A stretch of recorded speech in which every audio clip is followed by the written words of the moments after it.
اعمال کی اصلاح کرم سے کر دے۔ الحمدللہ رب العالمین والصلاة والسلام علی سید المرسلین، اما بعد فاعوذ باللہ من الشیطان الرجیم، بسم اللہ الرحمن الرحیم۔ پڑھیے الصلاة والسلام علیک یا رسول اللہ وعلی آلک واصحابک یا حبیب اللہ۔ الصلاة والسلام علیک یا نبی اللہ وعلی آلک واصحابک یا نور اللہ۔ درود پاک پڑھنے کے بے شمار فضائل و برکات ہیں۔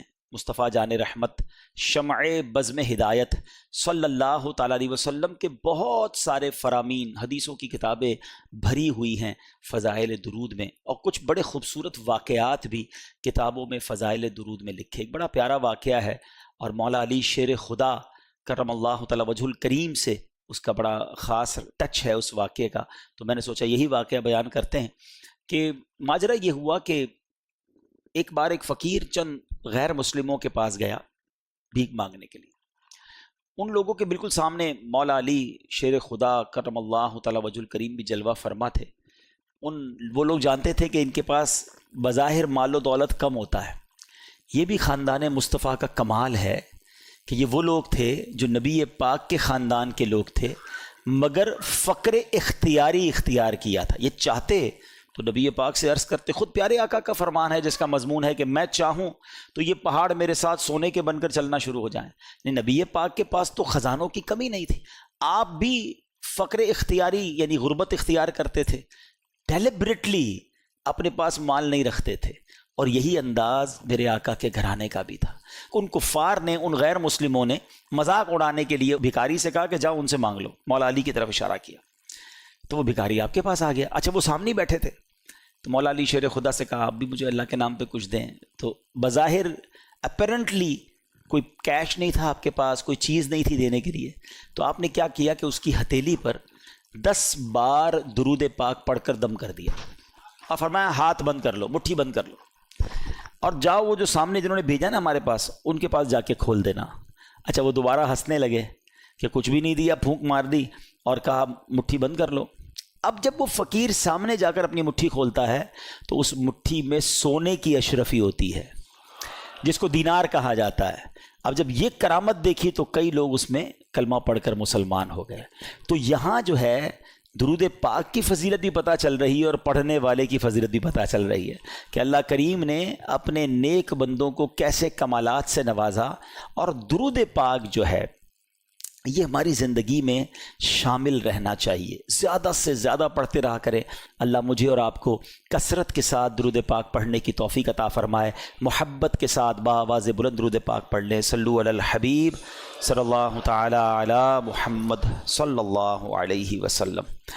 پیارے پیارے اسلامی بھائیوں، سب سے پہلے میں آپ کو یہ بتاؤں کہ 10 محرم کا دن، اگر میں یہ کہوں تو غلط نہیں ہوگا، the most important day in the history of universe، in the history of اسلام، یعنی اسلام کی بھی اور اس کائنات کی بھی ہسٹری کا اگر موسٹ امپورٹنٹ ڈے اگر کوئی ہے وہ 10 محرم کا دن ہے۔ یعنی عاشورے کے دن اتنے واقعات ہوئے ہیں، آپ قرآن پاک کا مطالعہ کریں، آپ انبیاء کی ہسٹری پڑھیں تو بہت سارے وہ واقعات جو شاید اس پوری دنیا کے لیے ٹرننگ پوائنٹ تھے، مگر وہ واقعات کس دن اللہ تبارک و تعالیٰ کی رضا سے ہوئے، وہ 10 محرم کا دن تھا۔ فار ایگزامپل حضرت آدم علیہ السلام کی جو ولادت ہوئی، وہ یعنی جو پیدائش کی گئی، آپ کو بنایا گیا، تخلیق کی گئی، یہ 10 محرم کا دن تھا۔ اٹ مینز جہاں سے ہیومینٹی اسٹارٹ ہوتی ہے، ہم آدمی کیوں ہیں؟ حضرت آدم کی اولاد سے ہیں، تو حضرت آدم کو ہی 10 محرم کو بنایا گیا۔ اسٹارٹ آف آپ یہ کہہ سکتے ہیں کہ انسانیت کی جو ابتدا ہو رہی ہے، تخلیق آدم جو ہوتی ہے وہ 10 محرم کو ہوتی ہے۔ پھر آپ کو جنت میں جو داخل کیا گیا وہ بھی 10 محرم ہی کا دن تھا۔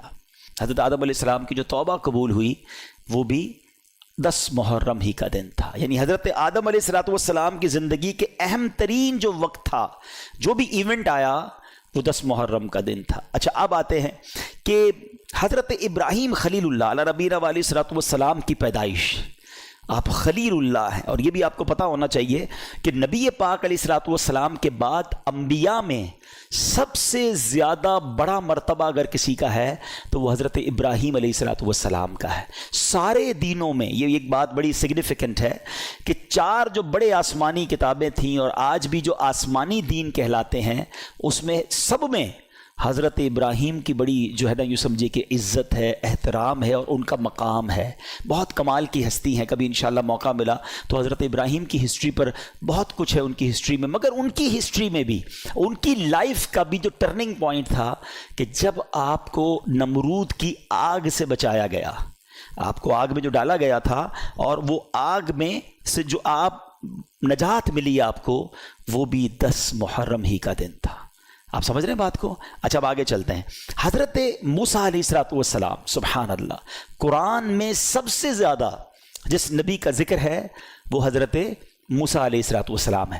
آپ کی زندگی میں بھی بڑے پیچ و خم ہیں، اور one of the historical history اگر پڑھیں حضرت موسیٰ علیہ الصلوۃ والسلام کی سیرت کو، عقل حیران ہو جاتی ہے، اور کتنی جگہ قرآن نے حضرت موسیٰ کے واقعات کو بیان کیا، بنی اسرائیل کے واقعات کو بیان کیا، مگر سب سے اہم واقعہ اگر کہا جائے کہ جب فرعون سے آپ کو نجات ملی، جو دریائے نیل میں فرعون کو غرق کیا گیا اور بنی اسرائیل کو نجات ملی، یہ آپ کی زندگی کا اہم ترین پوائنٹ تھا، ڈے تھا۔ یہ دن بھی 10 محرم کا دن تھا۔ آپ انڈرسٹینڈ کیجئے کہ ہسٹری میں جب بھی کوئی بڑا ایونٹ ہوا اور مسلمانوں کے لیے کوئی بڑی اہم بات ہوئی تو اللہ نے گویا 10 محرم کے دن کو منتخب فرمایا، اس کی مشیت ہے۔ اور آگے چلتے ہیں۔ حضرت عیسیٰ علیہ الصلوۃ والسلام، سبحان اللہ، روح اللہ کہلاتے ہیں آپ کی پیدائش یہ بھی 10 محرم کو ہوتی ہے۔ اچھا پھر ان کی زندگی کا ایک وہ پوائنٹ ہے جو آج تک بہت سارے مذاہب میں ڈسپیوٹ ہے۔ ہم مسلمانوں کا عقیدہ یہ ہے کہ آپ کو آسمانوں پہ اٹھا لیا گیا ہے، آپ آج بھی زندہ ہیں، وہ والا زندہ ہے، ایسے تو ہر نبی زندہ ہے مگر آپ کو ابھی تک موت ہی نہیں آئی ہے جس کو ہر انسان کو آنے کا وعدہ ہے۔ تو حضرت عیسیٰ علیہ الصلوۃ والسلام جو ہیں ان کو جو آسمانوں پر اٹھایا گیا وہ دن بھی 10 محرم کا دن تھا۔ اچھا پھر اسی طرح حضرت نوح علیہ السلام، حضرت نوح علیہ السلام کے بارے میں بھی معلوم ہونا چاہیے ہمیں۔ آپ کو آدم ثانی کہا جاتا ہے۔ اچھا کیوں کہا جاتا ہے؟ کہ حضرت آدم سے تو ساری دنیا چلی، ساری نسلیں بنی نوح انسان چلی، مگر ایک وقت ایسا آیا کہ جب حضرت نوح علیہ السلام کی قوم پر طوفان آیا نا، تو آپ کو حکم دیا گیا کہ ایمان والوں کو کشتی میں بٹھا کے اب طوفان میں اب وہ کشتی چلنے لگ گئی۔ تو لوگ کتنے تھے اس کشتی میں؟ 80 لوگ تھے۔ یہاں ایک درس بھی ہے کہ حضرت نوح علیہ السلام نے 950 سال اپنی قوم کو اللہ کی طرف بلایا، and after a struggle of more than 950 years کتنے لوگ ایمان لائے؟ only 80 لوگ ایمان لائے۔ اس میں ان لوگوں کے لیے درس ہے جو کہتے ہیں یار نیکی کا کام کرنے میں دل نہیں لگتا، کامیابی تو ملتی نہیں، میں تو کوشش کرتا ہوں کوئی ساتھ نہیں دیتا۔ تو یاد رکھیے میرا اور آپ کا کام کوشش کرنا ہے، کامیابی دینے والی ذات رب کائنات کی ہے۔ کوانٹٹی دیکھ کر مرعوب نہ ہو جایا کرو۔ اس میں ایک میسج یہ بھی ہے، یار اتنے سارے لوگ اس کی بات مانتے ہیں، کچھ تو ہوگا، ہیں اتنے سارے لوگ اس کے مرید ہیں، اتنے سارے لوگ اسے پہچانتے ہیں، اتنے سارے لوگ اس کے پیچھے بھاگتے ہیں، تو کچھ تو ہوگا۔ کوانٹٹی، یہ مائٹ از آلویز رائٹ کا فارمولہ ہی غلط ہے۔ ہاں جو اللہ رسول سے سچی محبت کرے، اللہ تبارک و تعالیٰ کا پیارا ہو، وہ رائٹ ہے چاہے تھوڑے ہی کیوں نہ ہو۔ اب اللہ پاک نے کیا کیا؟ 80 لوگ تھے۔ یہ 80 لوگ جب کشتی میں گھوم رہے تھے، تقریباً 6 مہینے تک یہ کشتی گھومتی رہی۔ اب اس پوری ہسٹری کا جو ٹرننگ پوائنٹ تھا نا، جب کشتی نے کنارہ پکڑا کوہ جودی کا، ہیں، اور وہ جو دن تھا وہ دن بھی عاشورے کا دن تھا، وہ دن بھی 10 محرم تھا، اور فرام دیٹ ڈے دنیا دوبارہ ریوائیو ہوئی۔ ان 80 لوگوں سے پھر یہ دنیا چلنا شروع ہوئی، اور اسی لیے حضرت نوح علیہ السلام کو آدم ثانی کہا جاتا ہے کہ دنیا گویا دوبارہ ری سٹارٹ آپ کے بعد ہوتی ہے۔ اور جتنے انبیاء حضرت نوح علیہ السلام کے بعد آئے وہ سب آپ ہی کی اولاد سے تھے، اس لیے آپ کو ابو الانبیاء بھی کہا جاتا ہے۔ تو try to understand the importance of the day of the 10th of Muharram. یہ عاشورہ کا دن حضرت امام حسین کے واقعے سے پہلے بھی ایک ہسٹوریکل ڈے تھا، اور کمال کے واقعات اس دنوں میں ہوئے۔ حضرت یونس علیہ السلام ہیں ان کی زندگی کا ٹرننگ پوائنٹ کیا تھا؟ جب وہ مچھلی کے پیٹ میں چلے گئے. اب وہ ایسا اندھیرا تھا, مچھلی کے پیٹ سے کون زندہ آتا ہے؟ مگر آپ وہ دعا کرتے رہے جس کو آج ہم آیت کریمہ کہتے ہیں, لا الہ الا انت سبحانک انی کنت من الظالمین. یہ وہ وظیفہ ہے. علماء کہتے ہیں آج بھی اگر کوئی مشکلوں کے اندھیروں میں پھنس جائے, وہ یہ وظیفہ کرے, اللہ اسے اجالا عطا فرما دے گا. اب مچھلی کے پیٹ سے کس دن نکلے؟ وہ دن بھی 10 محرم کا دن تھا. سبحان اللہ. اور آگے چلتے ہیں. حضرت یعقوب علیہ السلام کی بینائی, آپ کی بینائی ذوف ہو گیا تھا, بہت کمزور ہو گئی تھی, آئی سائٹ, بڑا طویل واقعہ ہے. وہ جو بینائی کا ذوف کمپلیٹلی دور ہوا, وہ بھی عاشورے کا دن تھا. حضرت یوسف علیہ السلام کی ہسٹری, یہ تو وہ واقعہ ہے جس کو احسن القصص کہا گیا. قرآن میں حضرت یوسف کے واقعے کو بہترین قصہ قرار دیا گیا. نہیں پڑھا ضرور تفسیر قرآن میں پڑھیں. اچھا, اس واقعے کا بھی ٹرننگ پوائنٹ کیا تھا؟ جب آپ کے بھائیوں نے آپ کو کنویں میں ڈال دیا تھا. لائف تو آلموسٹ ختم ہو گئی نا, آپ کنویں سے, تو چھوٹا بچہ ہے وہ کیسے باہر آئے گا؟ مگر وہ ایک عجب داستان ہے کہ آپ کو کنویں سے رہائی ملی. وہ جو کنویں سے نکالا گیا تھا وہ دن بھی 10 محرم کا دن تھا. اللہ اکبر. اچھا, سبحان اللہ. اب اس دن حضرت ایوب علیہ السلام, صبر ایوب بڑا مشہور ہے, آپ کی تکلیف جو دور کی گئی, جس دن صبر ایوب کا امتحان ختم ہوا اور آپ سے بیماری ختم ہوئی, وہ دن بھی 10 محرم کا تھا. اور اللہ کریم نے اس دن بہت ساری انوینشنز بھی کی ہیں. ہم کہتے ہیں نا فلاں تاریخ کو فلاں چیز بنائی گئی, فلاں تاریخ کو فلاں چیز بنی, ڈیٹس یاد ہوتی ہیں. آؤ میں بتاتا ہوں کہ اس دن سبحان اللہ میرے رب عز و جل نے عرش, کرسی, آسمان, زمین, سورج, چاند, ستارے اور جنت, یہ سب بنائے. وہ دن بھی عاشورے کا ہی دن تھا. اور ایک اور بات بتاؤں, بارش جو ہے یہ زندگی کا, یعنی ہماری حیات کا جو تعلق ہے نا, یہ بارش سے ہے. اگر بارش دنیا میں ختم ہو جائے, لوگوں کو شاید امپورٹنس نہیں پتا بارش کی, یہ بارش ہی زندگی کا سبب ہے. جی ہاں, اس کی پوری ایک ریسرچ ہے. خیر آج بیان کا موضوع کچھ اور, ایک ہلکا سا ٹچ دے دیتا ہوں. پانی, the source of water for the universe, ہماری زندگی میں, ہماری پوری کائنات میں جو راستہ ہے نا پانی آنے کا, وہ صرف بارش ہے. ورنہ 67% تو کھارا پانی ہے.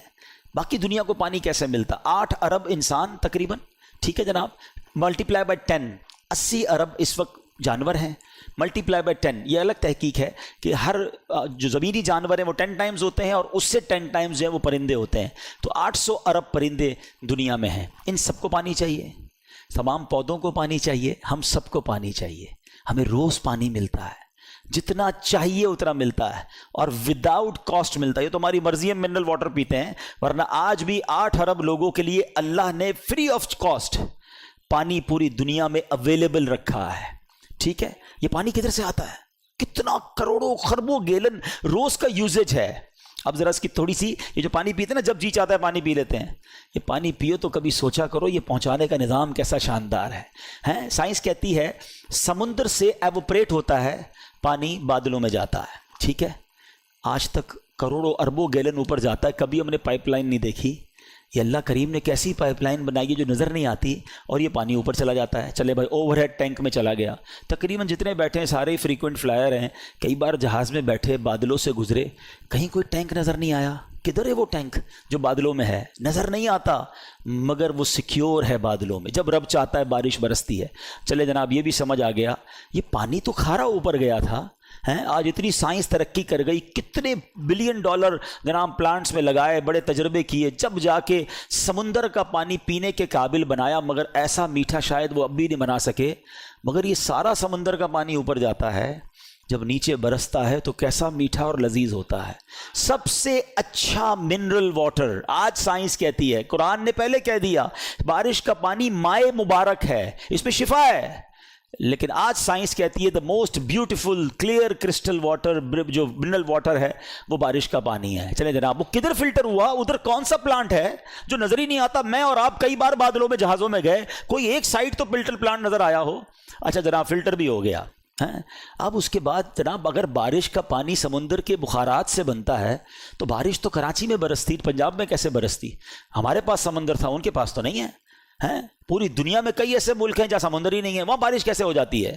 اللہ اکبر، رب نے ان بادلوں کی ٹرانسپورٹیشن کا انتظام کیا، ہوا کا نظام بنایا، یہ بادل کو لے کر چلتی ہے اور ہر اس جگہ پر جا کر پانی پہنچتا ہے جہاں انسان کو ضرورت ہے۔ اچھا بارش برسی، کسی نے کٹورا بھرا، کسی نے جناب ٹینک بھر لیا، بارش ختم ہوئی، پھر پانی ختم ہو جاتا، دوبارہ کیسے ملتا؟ تو سبحان اللہ، ہم فریج بناتے ہیں ٹھنڈا پانی کرنے کے لیے، اللہ نے ناردرن ایریاز میں ایسے فریج بنا دیے کہ جہاں یہ بارش کا پانی کولڈ اسٹوریج میں اسٹور ہو جاتا ہے۔ سائنس بتاتی ہے کہ اب بھی ایسے کئی گلیشیئر ہیں جو 100 سال سے زیادہ وقت ہو گیا پگھلے ہی نہیں ہیں، وہ اسٹور موجود ہے۔ جب گرمیوں میں کھپت بڑھتی ہے اب پانی پگھلنا شروع ہوتا ہے، نہروں میں آتا ہے، پوری دنیا میں جہاں ضرورت ہوتی ہے ان علاقوں میں پانی پہنچتا ہے۔ لوگ کہتے ہیں انڈر گراؤنڈ ٹینک ہونے چاہیے، اللہ نے زمین کو کیسی صلاحیت دی ہے، جتنا پانی ہم نے پینا ہے ہم نے پیا، زمین کو ضرورت تھی زمین نے پیا، ایکسٹرا پانی زمین کے اندر اسٹوریج ہو گیا، جب ہمیں ضرورت پڑی ہم بورنگ کرتے ہیں، اندر سے پھر صاف پانی نکل آتا ہے۔ یہ نظام اگر آپ سمجھ لینا پورا تو ہر گھونٹ پہ کہنے کو جی چاہے گا فَبِأَيِّ آلَاءِ رَبِّكُمَا تُكَذِّبَانِ۔ اب بتاؤ، اور آپ کو پتہ ہے یہ بارش جب اتنی اہم ہے نا، تو زمین پر سب سے پہلی بارش جب برسی تھی نا، وہ دن بھی 10 محرم کا دن تھا۔ تو یہ ہے 10 محرم کا دن۔ یہ دن گھومنے پھرنے کا دن نہیں ہے، لوگ پکنک منانے جاتے ہیں، چھٹیاں مل گئیں اب جناب گھومنے پھرنے جا رہے ہیں۔ یہ بڑا ہسٹوریکل ڈے ہے، یہ عبادت کا دن ہے، اللہ کو یاد کرنے کا دن ہے۔ اچھا پھر ایک اہم ترین واقعہ ہونا ہے، اور وہ بھی کتابوں میں ملتا ہے کہ جب قیامت آئے گی تو وہ دن بھی 10 محرم ہی کا دن ہوگا۔ تو ٹرائی ٹو انڈرسٹینڈ، 10 محرم کے دن تمام جانور خوف زدہ ہوتے ہیں، آپ کو پتہ ہے؟ ہمیں نہیں پتا ہوتا، انسان تو گھوم پھر رہا ہوتا ہے کہ ان کو یہ خوف ہوتا ہے کہ کہیں قیامت نہ آ جائے، لیکن ہمیں یہ احساس ہونا چاہیے۔ اور پھر اسی دن وہ واقعہ ہوا کہ 1400 سال کے قریب وقت گزر گیا ہے کہ امام علی مقام، امام عرش مقام، امام تشنا کام، امام حسین رضی اللہ تعالیٰ عنہ اور ان کے رفقا کو کس بے دردی سے اس کربلا کے میدان میں پیاسا شہید کیا گیا۔ اچھا کمال کی بات دیکھیں، محبت دیکھیں، اللہ کریم نے، ہم اللہ کا شکر بھی ادا کرتے ہیں کہ ہمیں اہل بیت سے، نبی پاک کے خاندان سے کیسی محبت دی ہے۔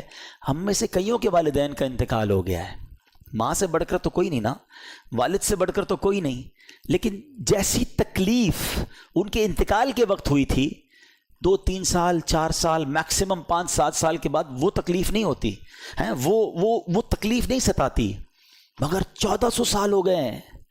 جب بھی کربلا کا واقعہ سنتے ہیں، جب بھی امام حسین اور ان کے خاندان کی مظلومیت سنتے ہیں تو آنکھوں میں آنسو آ جاتے ہیں، دل تڑپنے لگ جاتا ہے کہ یہ کیا کیا تھا ان لوگوں نے۔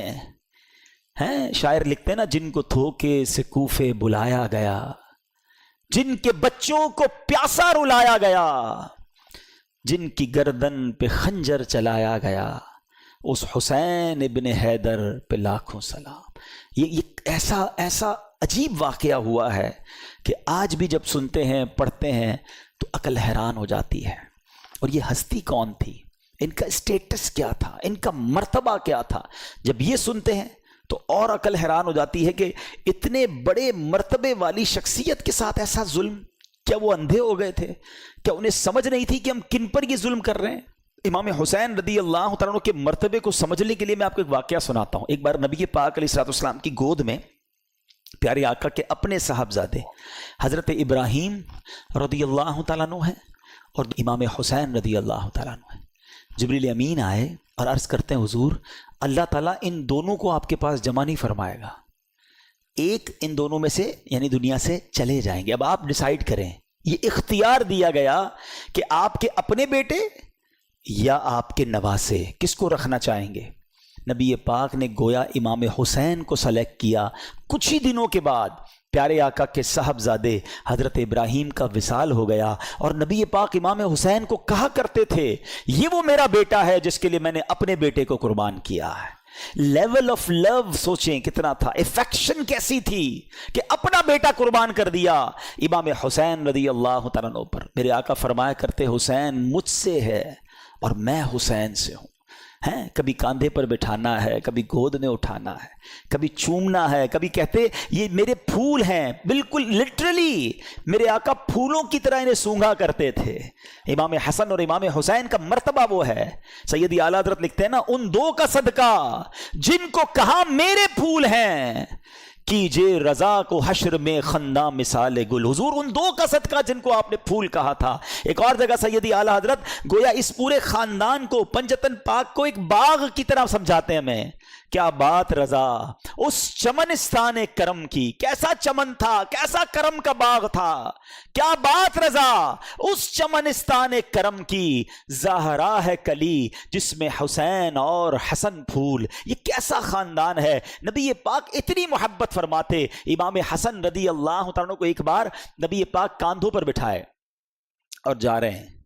کسی نے کہا اے برخوردار ہیں, کیسی تجھے سواری ملی. ایک صحابی کہتے ہیں کتنے خوش نصیب ہو اے حسن, تمہیں سواری کیسے ملی, کیونکہ نبی پاک کے کاندھے پہ ہے نا.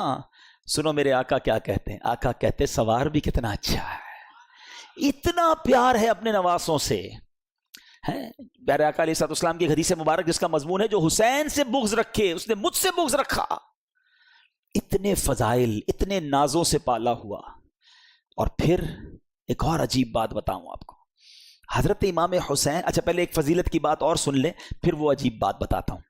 ہمارے گھر میں بچہ پیدا ہوتا ہے, ہماری خواہش ہوتی ہے کسی مولوی صاحب کو ڈھونڈیں, اذان دلوا دیں, کوئی اور نیک آدمی مل جائے تو ان سے گٹی دلوا دیں. شہد چٹا کے لوگ بچے کو چٹا دیتے ہیں یا کھجور چھوٹی سی کھلا دیتے ہیں. یہ تحنیک ہے اور یہ سنت ہے, کرنا چاہیے, اچھی بات ہے. آج کل تو ڈاکٹر الاؤ نہیں کرتے. لیکن امام حسین کی قسمت پر ہماری جانیں قربان. ویری فرسٹ جو خوراک آپ کے منہ میں جاتی ہے نا, ایسا نہیں تھا کہ ان کو شہد چٹایا گیا یا ان کو کھجور کھلائی گئی. امام حسین کی منہ میں نبی پاک نے اپنی زبان داخل کر دی. پہلی خوراک لعاب مصطفیٰ ہے صلی اللہ تعالی علیہ وسلم. آپ سوچئے سٹارٹ کیسا ہے کہ زندگی میں اگر پہلا کچھ لقمہ کھایا ہے یا کوئی چیز حلق کے نیچے جا رہی ہے تو وہ سرور کائنات علیہ الصلوۃ والسلام کا لعاب دہن ہے. اذان کس نے دی؟ آپ کے امام حسین کی کانوں میں اذان دینا بھی ان کی نصیب. دیکھیں کہ ان کے کانوں نے پہلی آواز سنی اللہ اکبر, اللہ کا نام سنا, اور زبان تھی حبیب خدا کی. ہائے ہائے ہائے, کیا بیان کریں ہم. ہمارے پاس تو سچی بات بتاؤں, ہماری اوقات بھی نہیں ہے. ہمارے پاس نہ وہ الفاظ ہیں, نہ ہماری اوقات ہے کہ ہم حسنین کریمین اور اس گھرانے کی شان بیان کریں. ہم تو بس صدقہ لینے جمع ہوئے ہیں, خیرات لینے جمع ہوئے ہیں کہ کچھ ان کا ذکر کر لیں. اور وہ شاعر کہتے ہیں نا, کچھ نواسوں کا صدقہ عطا ہو, در پہ آیا ہوں بن کے سوالی. ہم تو صدقہ لینے جمع ہوئے ہیں, نہ ہماری اوقات ہے, نہ ہمارے پاس کچھ پیش کرنے کو ہے. تو یہ وہ ہستیاں ہیں. اور پھر عجب بات جو میں بتانا جا رہا تھا کہ آپ کی ولادت کے ساتھ ہی یہ خبر بھی نبی پاک علیہ الصلوۃ والسلام کو بتا دی گئی تھی کہ امام حسین شہید کیے جائیں گے. فرشتوں نے آ کر بتائی تھی, اور ایک فرشتے نے تو آپ کو اس جگہ کی مٹی بھی لا کر دکھائی کہ حضور یہ وہ جگہ ہے جہاں امام حسین کو شہید کیا جائے گا. یہ سب کیا تھا؟ اچھا, امام حسین کو خود بھی پتا ہے, بی بی فاطمہ کو بھی پتا ہے, اور مولا علی کو بھی پتا ہے, کئی صحابہ کو پتا تھا کہ شہید کر دیے جائیں گے. اور یہ بھی بتایا گیا کہ حضور آپ کی امت ہی شہید کرے گی. لیکن ایک بڑا جس کو کہنا کہ ریلیونٹ کوسچن پیدا ہوتا ہے کہ پوری لائف میں کہیں پر بی بی فاطمہ نے نبی پاک علیہ الصلوۃ والسلام سے عرض کیا ہو کہ اے بابا جان, آپ حسین سے اتنا پیار کرتے ہیں, میرا بھی لخت جگر ہے, آپ اللہ کی بارگاہ میں دعا کریں, یہ جو امتحان آپ نے بتایا آئے گا یہ ٹل جائے, حسین کو شہید نہ کیا جائے, اس کو اتنا ستایا نہ جائے. کبھی مولا علی نے دعا کے لیے نبی پاک سے عرض کیا ہو کہ حضور سارا مدینہ آپ سے دعا کرواتا ہے اپنی مشکلیں حل کروانے کے لیے, آپ اپنے نواسے کے لیے بھی دعا کر دینا. کسی نے دعا نہیں کروائی. What is the reason behind this? یہ بڑا امپورٹنٹ کوسچن ہے اور یہی سمجھنا ضروری ہے. Everybody knows about the incident of Karbala. سب کو معلوم تھا کہ کربلا میں ہونا ہے, کچھ شہید ہونا ہے امام حسین نے, مگر کسی نے دعا نہیں کروائی یا خود کی اس مصیبت کے ٹلنے کے لیے. سبحان اللہ. اس کا مطلب یہ ہوا every is prepare for that examination. یہ سب تیار تھے اس امتحان کے لیے, یہ اپنے بچے کو پال رہے تھے شہید ہونے کے لیے. یہ ہے نبی پاک کا گھرانہ. کہتے نا شاعر, زباں پر شکوے رنجو علم لایا نہیں کرتے, نبی کے نام لیوا غم سے گھبرایا نہیں کرتے. اور یہ ہم سب کے لیے لیسن ہے. آج میں اپنے بیان میں صرف آپ کو واقعہ کربلا یا اس کربلا کے جو حقائق ہے وہ نہیں بتانے آیا. یہ تو کئی بار ہم نے سنے ہیں کہ کیسے لڑائی شروع ہوئی, تو کب پانی بند ہوا, تو پہلا وار کس نے کیا, تو پہلا شہید کون ہوا. یہ واقعات ہم سنتے رہتے ہیں, مگر فرق کیا پڑتا ہے میری اور آپ کی زندگی میں؟ ہم امپلیمنٹیشن کیا لے کر جاتے ہیں؟ ہم میں سے کئی وہ ہیں جن کی زندگی میں 40 بار عاشورہ آیا ہوگا, کسی کی زندگی میں 30 بار آیا, کسی کی زندگی میں 50 بار عاشورہ آیا. عاشورے کا دن اتنی بار آیا, فرق کیا آیا تمہاری زندگی میں؟ تم نے اپنی زندگی میں کیا سیکھا اس واقعے سے؟ آج ہم کچھ سیکھ کر اٹھے نا, کہ پیغام کیا دیتا ہے کربلا کا میدان, یہ واقعہ سکھاتا کیا ہے مجھے اور آپ کو؟ پہلا میسج یہ سمجھو کہ ہر بندہ تیار تھا امتحان کے لیے, اور آج ہم ہیں کہ چھوٹا سا امتحان آ جائے تو زبان پر شکوہ ہے, شکایات ہیں, کمپلینز ہیں, بس یار بہت پریشان, سر میں درد ہے کہ جاتا نہیں, پیٹ کا درد تڑپاتا رہتا ہے, بس ہر وقت کمر میں درد رہتا ہے, بھائی کاروبار بڑا ہی مندہ ہے, طبیعت میں مزہ نہیں ہے, بس یار پریشان ہوں, پتہ نہیں کیا زندگی کو ہو گیا. جس کو دیکھو کمپلینز ہیں, شکر نہیں ہے, اور آزمائش کے لیے پریپیئر بھی نہیں ہے, کیونکہ قرآن نہیں پڑھتے. حالانکہ قرآن میں رب عز و جل نے باقاعدہ اناؤنس کر دیا ہے. سورہ بقرہ کی بڑی مشہور آیت ہے, کئی بار سنی ہوگی, وَلَنَبْلُوَنَّكُمْ بِشَيْءٍ مِّنَ الْخَوْفِ وَالْجُوعِ وَنَقْصٍ مِّنَ الْأَمْوَالِ وَالْأَنفُسِ وَالثَّمَرَاتِ وَبَشِّرِ الصَّابِرِينَ الَّذِينَ إِذَا أَصَابَتْهُم مُّصِيبَةٌ قَالُوا إِنَّا لِلَّهِ وَإِنَّا إِلَيْهِ رَاجِعُونَ. اچھا, اسی آیت سے پہلے جو آیت جہاں سے سٹارٹ ہوا, یہ ٹاپک سٹارٹ ہوا ہے, تو کیا فرمایا؟ یا ایھا الذین آمنوا استعینوا بالصبر والصلاۃ ان اللہ مع الصابرین. پہلے سے قرآن گویا آپ کا مائنڈ سیٹ کر رہا ہے کہ دیکھو اللہ صبر کرنے والوں کے ساتھ ہے, اے ایمان والو مدد طلب کرو نماز سے اور صبر سے, اور پھر کہا اللہ صبر والوں کے ساتھ, اور پھر آگے ٹاپک شروع ہوتا ہے کہ ہم ان قریب تمہیں آزمائیں گے. وَلَنَبْلُوَنَّكُمْ, کن چیزوں سے؟ اچھا لسٹ بھی دے دی قرآن نے, تمہیں بھوک سے آزمائیں گے, غربت آ جائے گی, تمہارے پھل کم ہو جائیں گے, تمہارا مال کم ہو سکتا ہے, تمہیں خوف بھی ہو سکتا ہے دشمن کا, ڈیفیکلٹیز آ سکتی ہیں لائف میں. لیکن پھر آگے کیا کہا؟ وَبَشِّرِ الصَّابِرِينَ, خوشخبری ہے صبر والوں کے لیے. جب ان پر مشکل آتی ہے تو کہتے ہیں ہم اللہ ہی کا مال ہیں اور اللہ ہی کی طرف لوٹائے جائیں گے. تو اس کا مطلب یہ ہوا کہ ایسا نہیں ہوگا کہ زندگی میں کبھی مجھ پر اور آپ پر کوئی پرابلم نہیں آئے گی, آ چکی, آگے بھی آئیں گی. لیکن قرآن کہتا ہے خوشخبری ہے صبر والوں کے لیے کہ جب پرابلم آتی ہے تو پریپیئر ہوتے ہیں, اللہ کا شکر ادا کرتے ہیں, صبر کرتے ہیں. تو کربلا کا میدان, کربلا کا یہ انسیڈنٹ صبر کا درس دیتا ہے. آج سے نیت کریں کہ مشکلوں پر بے صبری نہیں بلکہ صبر کا دامن تھامیں گے, اللہ کی رضا پر راضی رہیں گے. اب آگے چلتے ہیں. یہ کربلا کا جب واقعہ ہوتا ہے تو امام حسین رضی اللہ تعالیٰ کو تو دھوکے سے بلایا گیا نا. آپ تو لڑنے تو گئے نہیں تھے, لڑنے کے لیے کون بچوں کو اور فیملی کو لے کے جاتا ہے؟ آپ کو تو باقاعدہ معزز مہمان کے طور پر بلایا گیا تھا کہ حضور آپ آئیں اور آ کر ہمیں بچائیں, ہم یزید کی بیعت نہیں کرنا چاہتے, ہم آپ کی بیعت کرنا چاہتے ہیں. اور آپ پر چونکہ اتنے خطوط آ گئے, اتنی ریکویسٹ آ گئی کہ شرن آپ پر ضروری ہو گیا کہ اگر آپ نہ جاتے, کچھ لوگ کہتے نہیں جانا چاہیے تھا, اگر امام حسین نہ جاتے تو وہ کوفے والے قیامت کے دن اللہ کی بارگاہ میں عرض کرتے کہ مولا ہم نے تو امام کو بلایا تھا, وہ نہیں آئے, ہم نے مجبوراً یزید کی بیعت کر لی.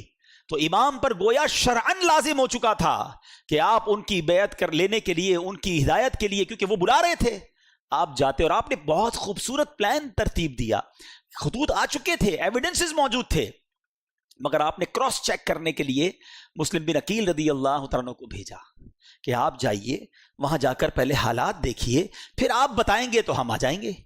حضرت مسلم بن عقیل پہنچتے ہیں, سب لوگوں نے بڑا ویلکم کیا, ہزاروں لوگوں نے آپ کی بیعت کر لی, اور آپ نے خط لکھ دیا امام حسین کو کہ حضور یہاں تو ایوری تھنگ از اوکے, ہر بندہ آپ کے لیے انتظار میں ہے, آپ آئیے. انفارچونیٹلی دیکھیں کہ خط ادھر پہنچتا ہے, امام حسین ادھر روانہ ہوتے ہیں, اور ادھر کوفے والوں نے غداری کی اور وہاں حضرت مسلم بن عقیل سے دھوکہ کیا, آپ کو شہید بھی کر دیا گیا. حضرت مسلم بن عقیل کے بچوں کو بھی شہید کیا گیا, اور حضرت مسلم بن عقیل رضی اللہ عنہ آخری وقت تک کہتے رہے کہ کاش میں وہ خط نہ لکھتا. آج کل کا دور تو تھا نہیں کہ کال کر دی جاتی, کوئی ذرا واٹس ایپ کر دیا جاتا. ایک خط پہنچ چکا تھا امام حسین کے پاس کہ جناب ایوری تھنگ از اوکے, آپ ٹریول کر چکے, اور ادھر حضرت مسلم بن عقیل کو شہید کر دیا گیا. اب آپ جب کربلا کے قریب پہنچتے ہیں اور آپ کو ریزسٹ کیا جاتا ہے, آپ کو انٹرسیپٹ کیا جاتا ہے جو یزیدی لشکر تھا. اب یہ لشکر 22,000 کا لشکر ہے. ایک بڑا ریلیونٹ کوسچن ہے کہ 72 لوگ ہیں جن میں بچے بھی ہیں, عورتیں بھی ہیں, ان سے لڑنے کے لیے یا ان کو گرفتار کرنے کے لیے اتنا بڑا لشکر کیوں بھیجا گیا؟ 1,000-2,000 آدمی بھیج دیے جاتے, کیونکہ یہ تو ویل ایکوپڈ بھی نہیں تھے, کیونکہ یہ جنگی ساز و سامان لے کر بھی نہیں گئے تھے, وہ سارے ایکوپڈ تھے, سارے جناب ساز و سامان کے ساتھ آئے تھے. تو جواب یہ ملتا ہے کہ وہ جانتے تھے کہ ان کی رگوں میں شیر خدا کا خون ہے, یہ اتنا آسانی سے ہاتھ نہیں آئیں گے. اگر یہ لڑنے پر آ گئے تو 2-4 ہزار تو مسئلہ ہی کوئی نہیں ان کے لیے ہے. تو اس لیے خوف کے عالم میں 22,000 کا لشکر بھیجا گیا. یہ کربلا کے اس واقعے سے ایک اور پیغام کیا ملتا ہے؟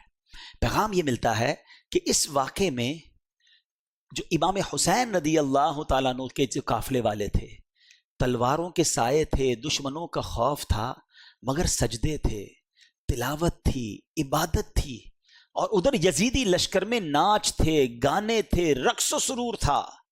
آج ہم سب غور کریں کہ ہماری زندگی حسینی طریقے پر گزر رہی ہے یا یزیدی طریقے پہ گزر رہی. میں تو پنجتن کا غلام ہوں, بہت شوق سے پڑھتے ہیں. یہ واقعہ کربلا صرف نیاز کھانے کے لیے آیا ہے, یہ صرف نعرے لگانے کے لیے آیا ہے, کچھ سیکھنا نہیں ہے, کچھ عمل نہیں کرنا کہ میں سارا سال یزیدی طریقے پر گزاروں. ان کی راتیں رقص و سرور میں گزری کربلا کے میدان میں بھی, اور ان کی راتیں تلاوت قرآن اور دعاؤں میں گزری. میری اور آپ کی راتیں کیسے گزر رہی ہیں؟ فلموں میں, گانوں میں, میوزک میں, اور کہتے ہیں پنجتن کا غلام ہوں. کتنے ایسے ہیں جو عشاء بھی جماعت سے پڑھتے ہیں, فجر بھی نماز پڑھتے ہیں, رات تلاوت کر کے سوتے ہیں, باوضو سوتے ہیں, راتیں فلم دیکھے بغیر نیند نہیں آتی, موبائل ہاتھ میں ہوتا ہے, پتہ نہیں کیا کچھ چل رہا ہوتا ہے, اور کہتے ہیں میں پنجتن کا غلام ہوں. یاد کرو وہ کربلا کا میدان کہ یزیدیوں کی راتیں کیسی گزری اور حسینیوں کی راتیں کیسی گزری. امام حسین کے چاہنے والے کی رات تو سبحان اللہ, میں سو جاؤں یا مصطفیٰ کہتے کہتے, کھلے آنکھ صلی اللہ کہتے کہتے. غور کیجئے, ہم سب نے قیامت کے دن ملاقات کرنی ہے امام حسین سے, کرنی ہے نا انشاءاللہ. ہماری تو تمنا ہے کہ ہمارا حشر ان کے ساتھ ہو, ہم وہیں ان کے پیچھے پیچھے جنت میں جائیں گے. مگر اگر وہاں کوسچن ہو گیا کہ تم کون سے طریقے پر زندگی گزار کر آئے, حسینی یا یزیدی, وی ہیو اینی آنسر؟ یہ غور کرنا ہے. اس کربلا کے واقعے میں 2 گروپس تھے, ہمیں ایک گروپ چوز کرنا ہے, اور حقیقتاً ہمیں امام حسین کے گروپ کو چوز کرنا ہے نا, ہمیں انہی کے فٹ اسٹیپ پر چلنا ہے, یزیدیوں کے پیچھے تو نہیں جانا نا. تو یہ غور کریں کہ اعمال ایسے ہیں کہ نہیں. ایک اور بڑی پیاری بات بتاؤں, 72 کربلا والوں میں سے ایک مرد واپس جاتا ہے, وہ ہیں امام زین العابدین عابد بیمار رضی اللہ تعالیٰ. ٹھیک ہے, ادھر ہزاروں واپس جاتے ہیں, یہاں تو سارے شہید ہو جاتے ہیں نا, ایک ہی واپس جاتا ہے. ایک بڑا ریلیونٹ کوسچن ہے, آپ میں سے بہت سارے دنیا کے کئی ملکوں میں گئے ہیں, کہیں کوئی ایک بندہ آپ کو ملا ہے آج تک جس نے یہ کہا ہو کہ میں اس یزیدی لشکر کی اولاد میں سے ہوں, کہ یار امام حسین سے اور ان کے ساتھیوں سے لڑنے گیا نا, میں ان کی اولاد میں سے ہوں؟ آپ کو ایک نہیں ملا ہوگا ایسا. ہزاروں واپس گئے, ان کی نسل کا, ان کی بات کرنے والا کوئی نہیں ہے. ایک حضرت عابد بیمار واپس آئے ہیں. آج دنیا کے کونے کونے میں آپ کو حسینی سید ملتے ہیں. یہ کیسے ہو گیا؟ ایک مرد واپس آیا اور نسل میں اتنی برکت. سبحان اللہ. اس سے کربلا کے اس واقعے سے سیکھنے کو ملا کہ جو چیز اللہ کی راہ میں قربان کی جائے اللہ اس میں برکت ڈال دیتا ہے. ہاں, وہ بڑی پیاری بات, بڑا خوبصورت جملہ پڑھا, کربلا کی کہانی بس اتنی سی ہے, یزید تھا حسین ہے, بس وہ ختم. اور امام حسین آج بھی کروڑوں دلوں پر حکومت کرتے. یزید کا نام لینے والا کوئی نہیں, کوئی اپنے بچے کا نام یزید نہیں رکھتا ہے, اور حسین کا نام رکھنے والے اور ان کا نام سر پر عزت کے ساتھ رکھنے والے اربوں, ہر وہ مسلمان نہیں ہیں. ہم تو یہ سمجھیں گے وہ کون سا مسلمان ہے جس کے دل میں امام حسین کی محبت نہیں ہے. اس میں امام حسین تو ہمارے ایمان کا حصہ ہیں. تو سمجھنے والی بات یہ ہے, سیکھنے والی بات یہ ہے کہ جو چیز, اب ذرا اس بات کو تھوڑی سی باریک باتیں سمجھیے گا, جو چیز اللہ کی راہ میں قربان کر دی جائے نا, اللہ اس میں برکت ڈال دیتا ہے. اب اس سے آپ اپنی ساری لائف کو ایزیوم کر لیں.